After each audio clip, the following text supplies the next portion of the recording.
महिलाओं के खिलाफ हो रहे अपराधों की खबरों से चिंता होनी स्वाभाविक है और ऐसे में जनता अपेक्षा करती है कि सरकार कानून व्यवस्था दुरुस्त करने के प्रति संजीदा रुख अपनाएगी। लेकिन राज्य सरकार की ओर से अगर कुछ दिख रहा है तो सिर्फ प्रतिकूल बयान।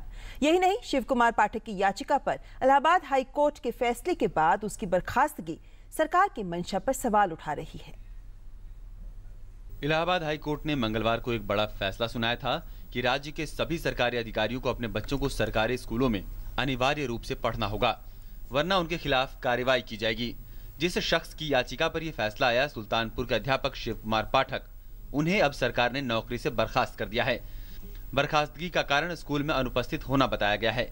हालांकि शिव कुमार का कहना है कि न्यायालय में याचिका दायर करने के लिए ही उन्होंने लिखित तौर पर अवकाश लिया था। बहुत से लोग अनुपस्थित हैं, मुझसे ज्यादा दिन से 30 दिन से अनुपस्थित हैं, बिना सूचना के, बिना अनुमति के। उनके खिलाफ कोई कार्रवाई नहीं की गई, सिर्फ मुझे चुना गया कार्रवाई के लिए, और जबकि मैं लिखित अनुमति लेकर के गया हूं। कर्मचारी अधिकारी PIL करने का अधिकारी नहीं है। लोकतंत्र में सबको अपना अधिकार है, लेकिन जो अपना कार्य है उसके अंदर रह करके ही अधिकार है। उत्तर प्रदेश सरकार के इस फैसले के विरोध में भी आवाजें उठनी शुरू हो गई हैं। अध्यापक को बर्खास्त करने का निर्णय सरकार का तानाशाही रवैया, उसकी लाल फीताशाही को दर्शाती है।